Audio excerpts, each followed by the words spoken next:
recording, taping Pygmalion. And I came to New York to catch an airplane, which I will be catching in another hour and a quarter, to Ireland. And the reason I will not be at the awards, though is no discourtesy to the Academy, far from it, is that I had a great blessing on March the 17th on St. Patrick's Day. Nobody knew the truth about Peter O'Toole until now. His own daughter says he had 2 birth certificates and nobody knows where he was really born. But that's just the start. The movie star had a secret love affair with a royal princess while they were both married to other people. They hid on private islands where no one could find them. And the worst part? Doctors told him at age 43 that he was dying and only had a 50-50 chance to live. His family kept quiet for years, until now. Peter O'Toole's beginnings were as mysterious as some of the roles he would one day play. Even his own daughter, Kate, admitted that no one really knows where he was born. His grandfather was an illegal bookie who kept moving to stay ahead of the law, and O'Toole ended up with 2 different birth certificates. One said he was born in Connemara, Ireland. The other listed Leeds, England. The official records in Leeds say he was born at St. James's University Hospital on August 2, 1932. But O'Toole never gave a clear answer himself. He liked the mystery. When asked about it, he'd just say he didn't know. He even joked, "I'm not from the working class. I'm from the criminal class." His daughter once asked him directly where he was born, and he told her he wasn't sure. That air of uncertainty became part of his legend. While the place of his birth stayed unclear, one thing was certain. O'Toole was Irish through and through. Kate was firm about this, saying his bloodline was 100% Irish. His family traced its roots back to the O'Tooles of Leinster, who had moved west in the 1500s and settled near Omey Island, a small piece of land off the Connemara coast. Kate explained that his great-grandmother had been from Omey, and that connection was real and meaningful to their family. In fact, O'Toole kept a second home in Galway and visited often. The history of Omey Island added even more depth to the story. In the 16th century, the O'Tooles lived there under the protection of local chieftains. But during the Cromwellian transplantations in the 1600s, the land was taken and divided between other families. Later, O'Toole would have an unusual link to the island's last resident, Pascal, a man who had worked as a stuntman in films and taught O'Toole how to sword fight. Before acting became his calling, O'Toole's life was headed in a very different direction. After leaving school, he started working as a trainee journalist and photographer at the Yorkshire Evening Post. His eye for detail would later help him deeply understand the characters he played. That job was cut short when he was drafted into the Royal Navy for national service. During his time there, an officer asked if there was something he'd always wanted to try. O'Toole answered that he'd always wanted to be either a poet or an actor. It wasn't a plan, it was more of a dream. That dream took a step closer to reality in a strange way. One day, he hitched a ride to London just looking for adventure. He got dropped off at Euston Station, wandered the streets, and came across the Royal Academy of Dramatic Art. Curious, he walked in to look around and ended up applying. To his surprise, he got a full scholarship and started there in 1952. He found himself in what he would later call the most remarkable class RADA ever had, surrounded by fellow students like Albert Finney, Alan Bates, and Brian Bedford. Back then, though, nobody thought much of them. O'Toole said, "We were all considered dotty." Before Peter O'Toole became a global star, he spent 3 intense years with the Bristol Old Vic Company, right after finishing his studies at the Royal Academy of Dramatic Art. Bristol he threw himself into over 20 productions, taking on a wide range of roles that pushed him to his limits. In a single year, he moved from Shakespeare's King Lear and Othello to the biting satire of the recruiting officer. The next year, he played everything from the sharp and refined Henry Higgins in Pygmalion to the dreamy Lysander in A Midsummer Night's Dream, and the furious, restless Jimmy Porter in Look Back in Anger. Each role showed a different side of him. By 1958, his performance as Tanner in Shaw's Man and Superman became one of his trademarks, while his take on Vladimir in Waiting for Godot proved he could handle the strange and philosophical with ease. While still with the Bristol Company, O'Toole took a small but striking role in Major Barbara at London's Royal Court Theatre. He was only 24, playing an elderly homeless man named Peter Shirley. Despite the part's size, it made a big impression. Critics were struck by how completely he disappeared into the character. To prepare, he actually slept rough along the Thames to understand the life of the desperate and forgotten. That kind of commitment got people talking. Even Kenneth Tynan, one of the most influential critics of the time, noted his potential. Offers poured in. O'Toole turned them all down. He wanted freedom, not a long-term contract. That choice, risky as it was, would later open doors to bigger and bolder roles. By 1960, O'Toole was performing with the Royal Shakespeare Company in Stratford-upon-Avon. He turned down film roles to do it, believing this was a step every serious actor had to take. He tackled 3 demanding parts that season. As Shylock in The Merchant of Venice, he gave a performance that was thoughtful and intense, holding back until a sudden burst of anger lit up the courtroom scene. As Petruchio in The Taming of the Shrew, he brought swagger and humor. And as the twisted Thersites in Troilus and Cressida, he spent hours in makeup, showing his dedication to even the strangest roles. Word spread, and one special performance drew industry insiders, including director David Lean, who saw in O'Toole the lead he needed for Lawrence of Arabia. That Stratford season changed everything. 3 years later, in 1963, O'Toole returned to the stage for something monumental, the very first production of the National Theatre Company. He played Hamlet, under the direction of Laurence Olivier. The stakes were high. He was only 31, already famous, and now taking on one of the hardest roles in theatre. The show was long, 4.5 hours, and O'Toole only agreed to 27 performances. The part had almost gone to Richard Burton, but a coin toss between the 2 actors settled it. On opening night, O'Toole shocked Olivier by ignoring much of the planned direction, delivering a raw, unpredictable performance that divided critics. Some thought he was too charming and polished for the brooding prince. Others were blown away. One critic called it a great Hamlet, performed with such emotion that it left the audience hoarse from cheering.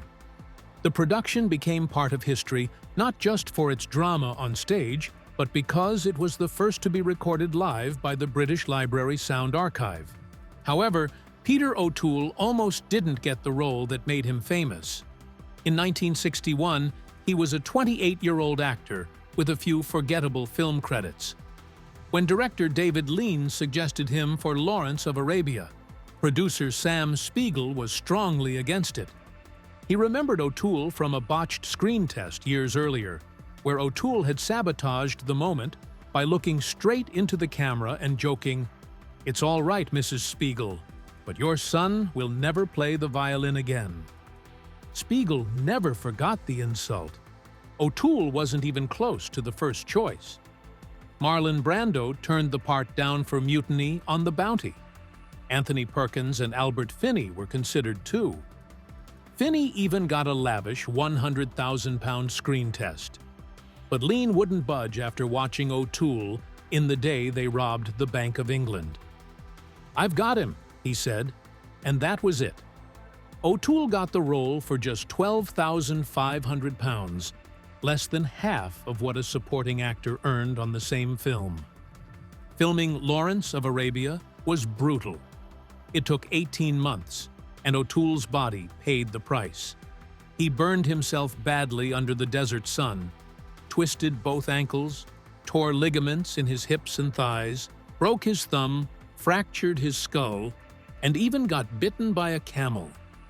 Once, while drunk, he punched through a caravan window and severely injured his hand, something you can actually spot in the movie if you look closely.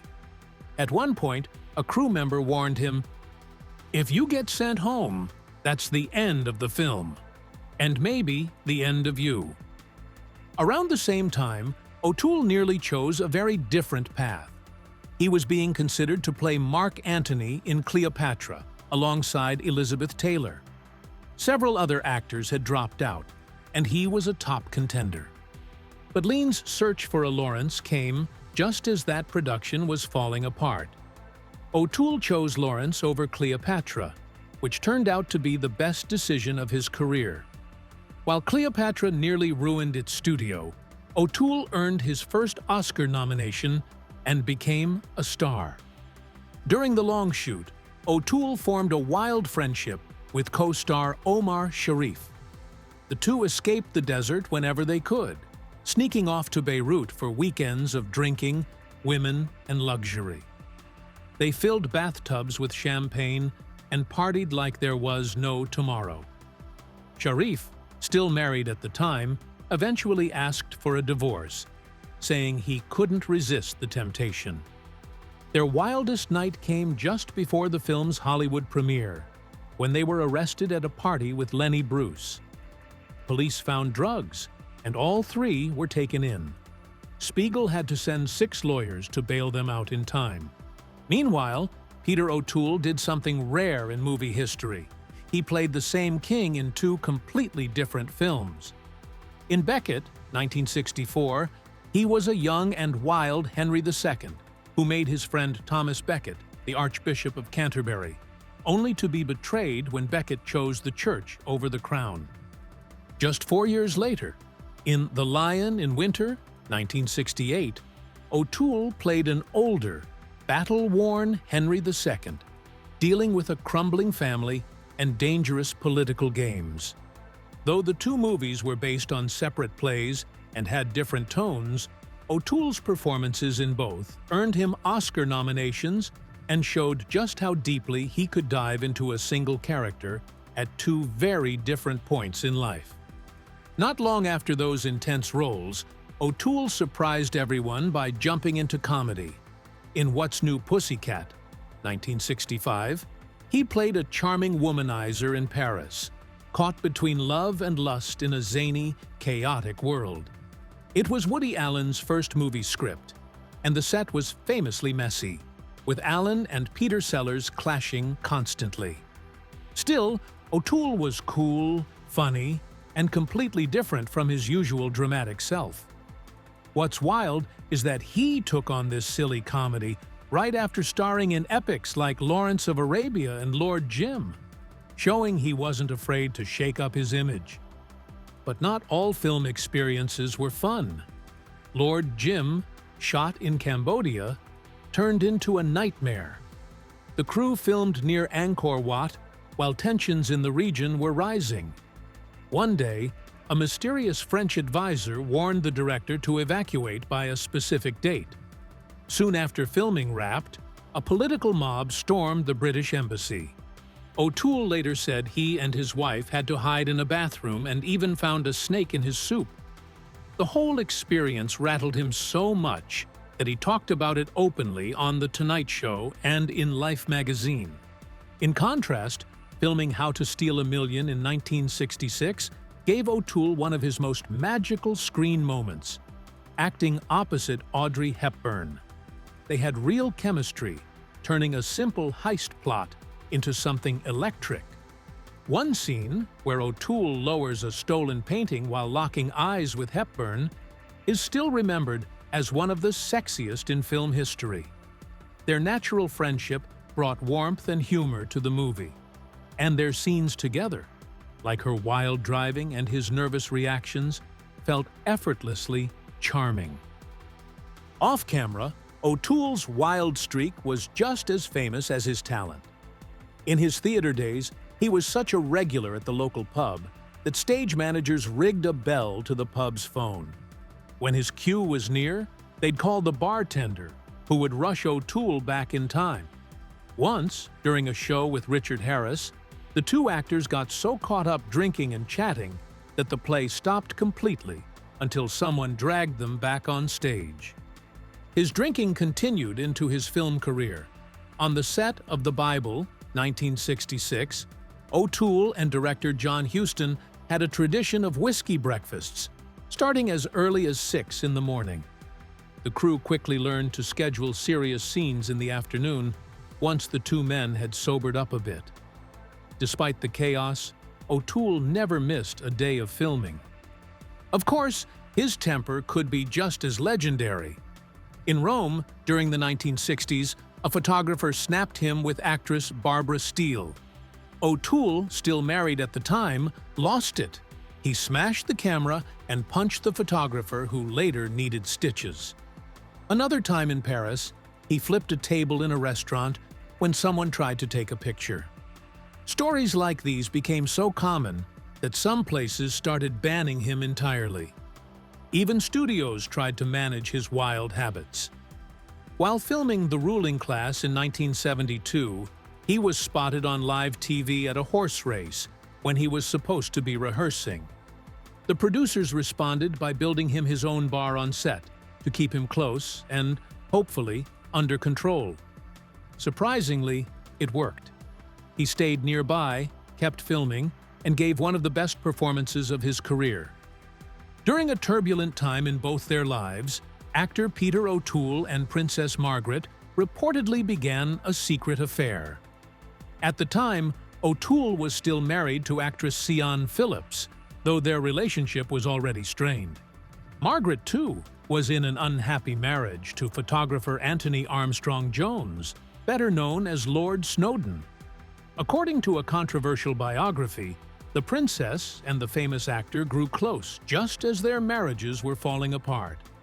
Their connection seemed unlikely. O'Toole, the son of a working-class Irish bookmaker, had risen to fame with roles like Lawrence of Arabia, while Margaret had grown up in the royal spotlight. But that contrast only made their bond more fascinating. The biography claims they shared secret holidays, hidden escapes to the Caribbean island of Mustique, and a quiet villa in Morocco.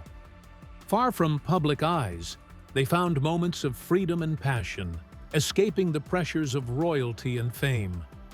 As Margaret's marriage continued to crumble, due in part to Lord Snowdon's infidelities, O'Toole reportedly offered comfort and excitement. He, too, was trapped in a difficult marriage, and this shared struggle brought them closer. Through the late 1960s, their connection deepened, though they kept it private. But by 1973, their relationship had quietly ended. That same year, Margaret met 25-year-old gardener Roddy Llewellyn in Scotland. She was 46. Their new relationship soon sparked a royal scandal, especially when the press caught them together on Mustique, the very island she once visited with O'Toole. The age difference, the headlines, and the backlash were intense. Llewellyn was branded her toy boy by the media, and the affair shocked the public.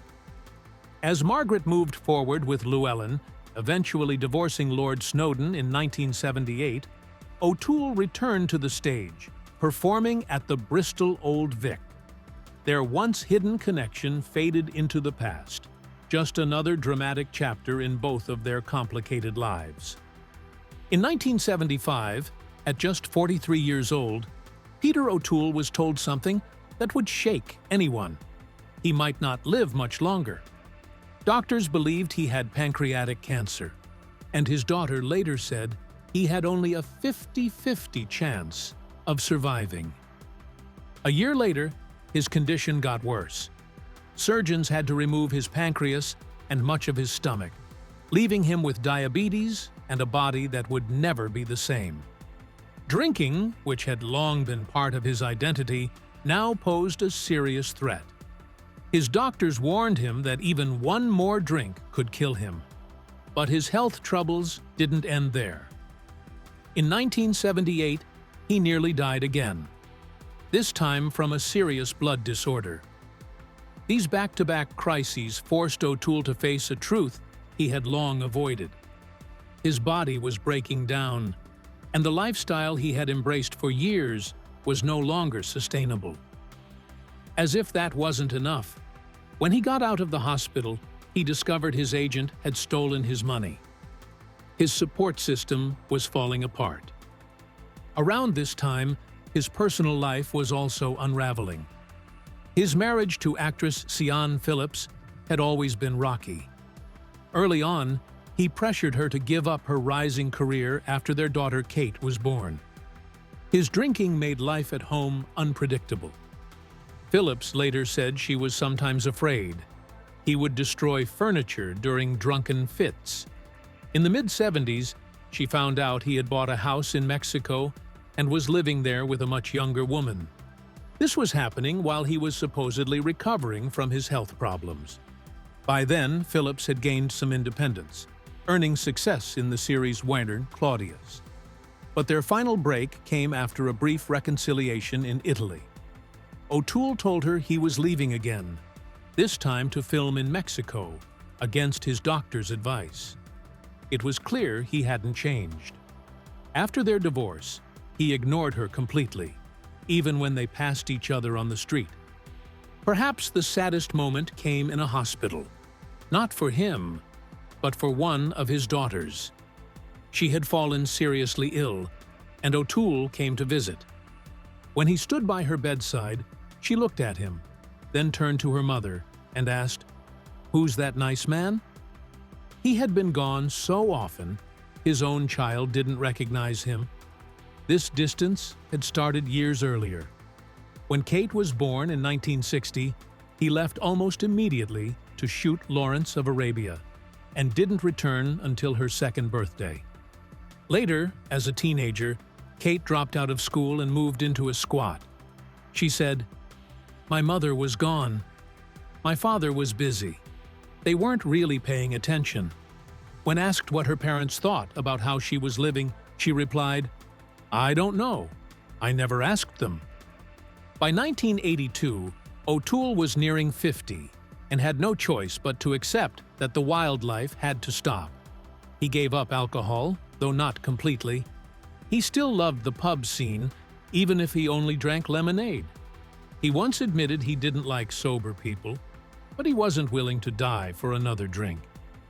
His appearance on David Letterman's show in 1995, at age 63, showed he still had surprising energy, even if his body carried the signs of years of excess. It was a sharp contrast to his earlier appearance on Johnny Carson's show, where he had been so drunk he barely lasted a few minutes. Even after all he'd been through, O'Toole still had the occasional drink, especially around his daughter. But he faced it with a sense of humor and a kind of stubborn freedom. "If you can't do something willingly and joyfully," he once said, "then don't do it. If you give up drinking, don't moan about it. Go back on the bottle.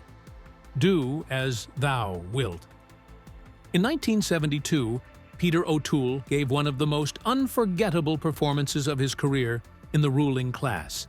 He played Jack Gurney, a man who believed he was Jesus Christ. It was a wild, intense role that earned him his fourth Oscar nomination. Critics were split on the film itself, but nearly everyone agreed O'Toole was brilliant. With long blonde hair and a wild beard, he made Gurney both divine and deeply broken. Some found it too strange. Others called it genius. The film was even banned in South Africa. But today it's seen as a hidden gem, O'Toole at his boldest and most unhinged. That same year, he took on another complex role in Man of La Mancha, playing both the writer Cervantes and his famous creation, Don Quixote. The film was expensive and ambitious, and while some praised his layered performance, others weren't thrilled with his singing. Still, when O'Toole appeared on screen, he lit it up. His death scene left audiences in tears, and he earned a Golden Globe nomination for his effort. The film didn't make back its budget, but O'Toole's take on the man who dreamed the impossible dream remains one of the most memorable. Years later, in 1989, O'Toole returned to the stage in Jeffrey Bernard is Unwell, playing a real-life journalist known for his boozy, chaotic life. His performance was so powerful that the audience in London gave him a rare, spontaneous standing ovation. Critics said he wore the role like a second skin, turning Bernard's mess of a life into something darkly funny and deeply human. O'Toole kept playing the role for years and even starred in a TV version in 1999.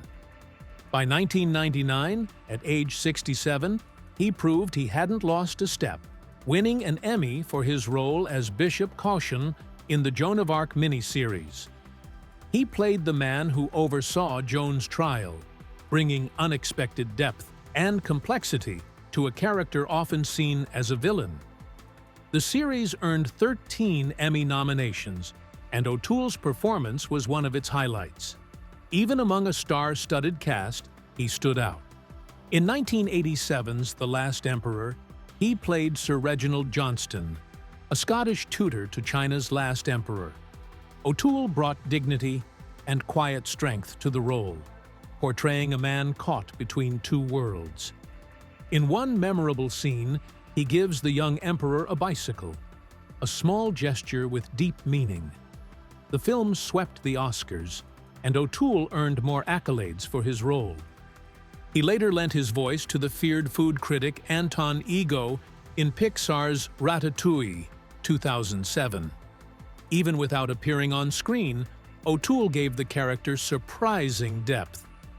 His final speech about criticism is one of the film's most powerful moments. It was proof that, even in his 70s, he could command attention with just his voice. In 2006, at 74, he received his 8th and final Oscar nomination for Venus, playing an aging actor who forms a tender bond with a much younger woman. The role was touching, funny, and painfully honest. O'Toole once joked that he was the biggest loser in Oscar history, sharing the record for most nominations without a win. Still, critics loved Venus, and it was a beautiful farewell to the kind of work only he could do. Back in 2002, the Academy had offered him an honorary Oscar. At first, O'Toole refused, saying he was still in the game and wanted to win one the regular way. Eventually, he changed his mind and accepted it in 2003. It wasn't the competitive win he had hoped for, but it was a long overdue recognition of a legendary career.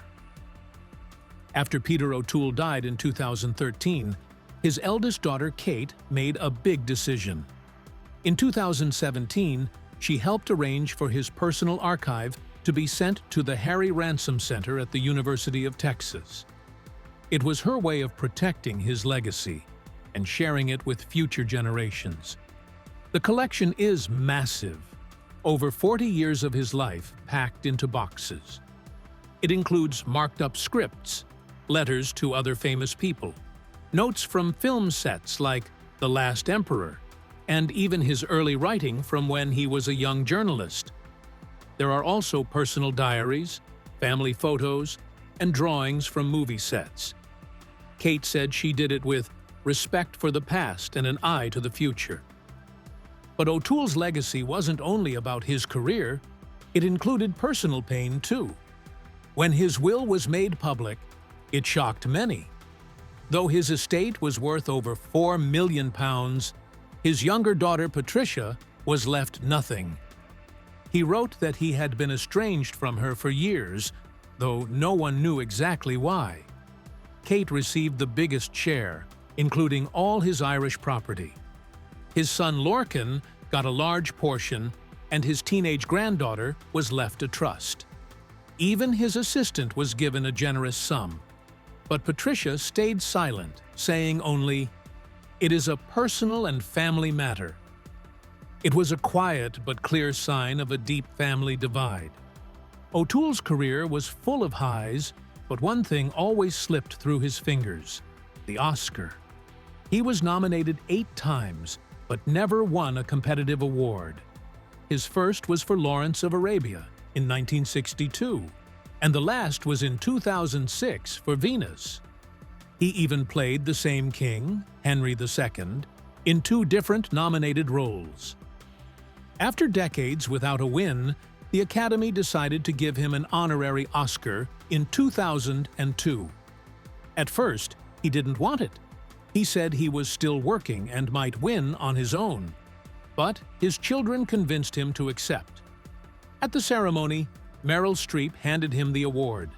Later, O'Toole joked he was the biggest loser of all time,